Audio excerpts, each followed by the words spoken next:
এক ফোঁটা রক্ত বাঁচাতে পারে জীবন। তাই তো রক্তের কোনো বিকল্প হয় না। রক্তে থাকে না কোনো ধর্ম, জাতপাত।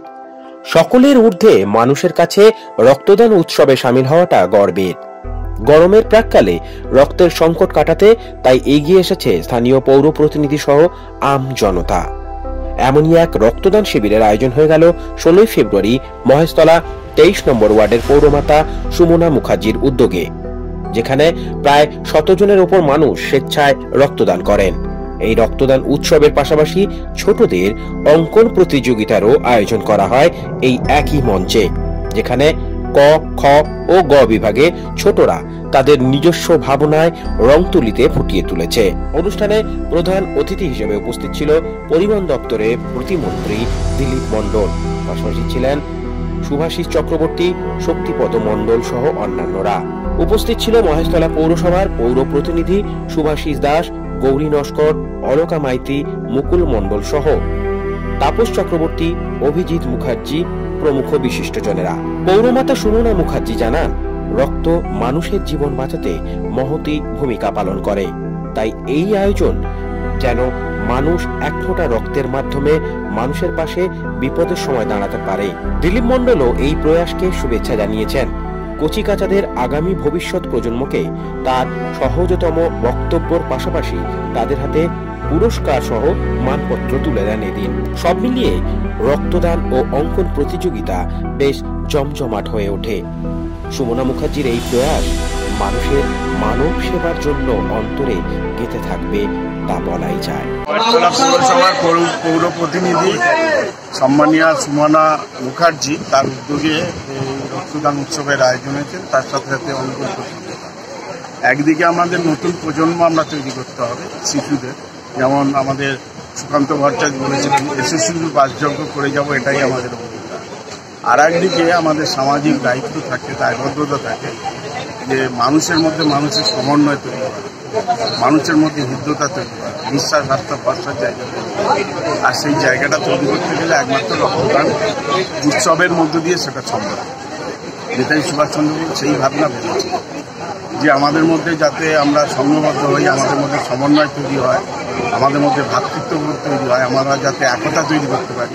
আর সেই একতা, সমন্বয় এবং ভ্রাতৃত্ববোধ তৈরি করতে গেলে রক্তদান উৎসবের মধ্যে সেটা সম্ভব।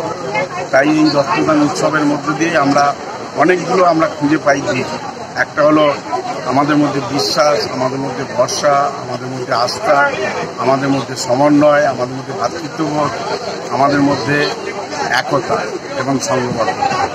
এই জায়গাগুলো আমরা খুঁজে পাচ্ছি এবং আমরা নতুন প্রজন্মকে আমরা এইভাবে দিক নির্দেশ আমরা করতে চাই। আজকে যাদেরকে আমরা সুন্দর করে তাদের সামাজিকভাবে নম্রতা, ভদ্রতা, সংস্কার, তার আচার আচরণ, ব্যবহার, তার মধ্যে এই যে আমাদের বাংলার পরম্পরা, সাংস্কৃতিক ঐতিহ্য, এগুলোকে আমাদের নতুনভাবে তাদেরকে তৈরি করে যাব এবং তারাই হবে আমাদের আগামী দিনের ভবিষ্যৎ। বাচ্চাদেরও আঁকার কম্পিটিশন হচ্ছে, সেটা নিয়ে কিছু বলবেন? ওটা বললাম যে শিশুর বাসযোগ্য করে যাব, এটাই আমাদের অঙ্গীকার। নতুন প্রজন্ম আমরা তৈরি করে যাব। প্রত্যেকে শুধু পড়াশোনা নয়, পড়াশোনার সাথে সাথে অঙ্কন, খেলাধুলা, বিভিন্ন দিক আমাদের তাদেরকে তৈরি করতে হবে। যে প্রত্যেক মানুষের মধ্যে কিছু না কিছু প্রতিভা থাকে, সেভাবে যারা অঙ্কনে ভালোবাসে তাদেরকে সেইভাবে তাদের তৈরি করতে হবে।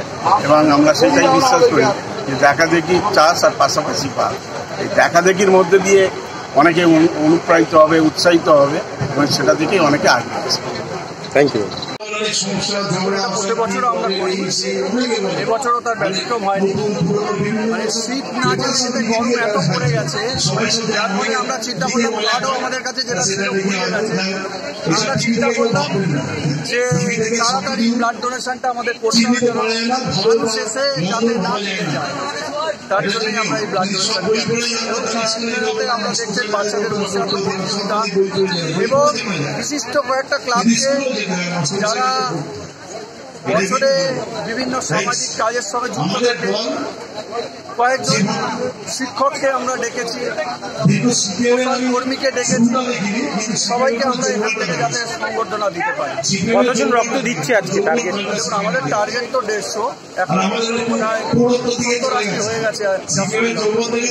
আর অঙ্কন প্রতিযোগিতায় এই ব্যাপারটা নিয়ে অঙ্কন প্রতিযোগিতা ক বিভাগ, খ বিভাগ এবং গ বিভাগ, 3টে বিভাগ আছে। ক, খ এবং গ। ক হচ্ছে 7 বছর, 7 থেকে 11 হচ্ছে খ, আর গ হচ্ছে 11 থেকে 15 বছর। অতিথি কারা কারা উপস্থিত ছিল আজকে?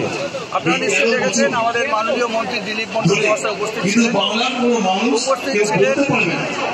দক্ষিণ চব্বিশ পরগনা যাদবপুর সাংগঠনিক জেলা সভাপতি সুভাষিস চক্রবর্তী উপস্থিত ছিলেন। আমাদের ডায়মন্ড হারবার যাদবপুর সাংগঠনিক জেলা শ্রমিক সংগঠনের সভাপতি শক্তিপদ মণ্ডল উপস্থিত ছিলেন, আরো বিভিন্ন কাউন্সিলর বৃন্দ। আপনার নামটা কি? আমার নাম অভিজিৎ ঘোষ। আজকে মোটামুটি এখন অব্দি 70 জনের প্রায় কাছাকাছি চলে গেছে যারা রক্ত দিচ্ছে। আর এটা একটা সামাজিক সচেতনতা। আমরা তো সবাই জানি যে রক্তটা আমরা বিজ্ঞান এত এগিয়ে গেছে, কিন্তু রক্ত তৈরি করার একটা মেশিন এখন অব্দি আবিষ্কার হয়নি। তাই জন্য মানুষ যত সচেতন হবে, বিভিন্ন সংস্থা থেকে বলুন, তারা যত মানুষকে সচেতন করার মানুষ তত আগ্রহ রক্ত দান করবে। তার ফলে কি হবে, জীবন বাঁচবে। এই সচেতনতা জন্য আজকে আমাদের এত তার সাথে আজকে আমাদের বসে আঁকো বাচ্চাদের। এটা হচ্ছে আমাদের 3টে কাজ নিয়ে আমরা এগিয়েছি, 3 রকম ধরনের কাজ। একটা হচ্ছে সমাজের গুণী মানুষদের একটুখানি সম্বর্ধনা দিয়ে তাদের একটু সম্মান জ্ঞাপন করা, আর একটা হচ্ছে ছোট ছোট বাচ্চাদের উৎসাহ দেওয়া। আঁকার মাধ্যমে সবাই তো পড়াশোনা না, আঁকারও অনেকেই আছে যারা আঁকতে পারে, তারা যাতে একটুখানি আনন্দ পায়, সেই জন্যই এই উদ্যোগটা নেওয়া। আর একটা হচ্ছে যে আজকে আমাদের রক্তদান শিবির, যেটা একটু আগে বললাম। তা এই 3টে উদ্দেশ্য নিয়ে আমরা এগিয়েছি। 3টে উদ্দেশ্যই আপনারা দেখতেই পাচ্ছেন খুবই আমার সুন্দরভাবে হচ্ছে এবং সফলতার প্রায় কাছাকাছি চলেই গেছে বলতে। মানে আমাদের যা ছিল, আমাদের যে টার্গেট ছিল রক্তদানের, মোটামুটি সেইটা ছিল প্রায় করছে। বিশিষ্ট অতিথি কারা কারা ছিল? বিশিষ্ট অতিথি বলতে এছাড়া এসছেন আমাদের মন্ত্রী, পূর্তমন্ত্রী, পরিবহন মন্ত্রী দিলীপ মণ্ডল মহাশয়, এছাড়া আমাদের সমস্ত কাউন্সিলর, এছাড়া আমরা যে সমস্ত গুণী মানুষদের সম্বন্ধে টিচার, তারা প্রত্যেকেই হয়েছে। আপনার নাম ওয়ার্ডের সম্মানীয় পৌরমাতা সুমনা মুখার্জির ব্যক্তিগত উদ্যোগে আজকে তার ওয়ার্ডে কর্মীদের সঙ্গে নিয়ে, এলাকার মানুষকে সঙ্গে নিয়ে আজকে রক্তদান শিবির বললাম, যেটা মঞ্চে শুনলাম যে আমরা আসার পরে মমতা বন্দ্যোপাধ্যায়ের অনুপ্রেরণায় আমরা প্রত্যেকটা ওয়ার্ডে এই রক্তদান শিবিরের আয়োজন করি। এবং যারা এই রক্তদান শিবির আয়োজন করা খুবই দরকার, কেন যেসব মানুষ রোগে আক্রান্ত আছে, থ্যালাসেমিয়া আক্রান্ত আছে বাচ্চারা, তারা এই রক্তদান শিবিরের মাধ্যমে আমরা রক্তগুলো সাপ্লাই করছি। এবং আমরা যদি রক্তদান শিবির না করি, দেখবেন যত মানুষ আজকে পৃথিবীতে মারা যাচ্ছে তার থেকে কিন্তু অনেক বেশি মারা যাবে। তাই রক্তদান জীবন দান। তাই আমরা প্রত্যেককে আহ্বান করেছি, আমি অন্তত পক্ষে মঞ্চ থেকে আহ্বান করেছি এলাকার মানুষ যাতে রক্তদান শিবিরে চলে আসে এবং তার মধ্য দিয়ে মানুষের পাশে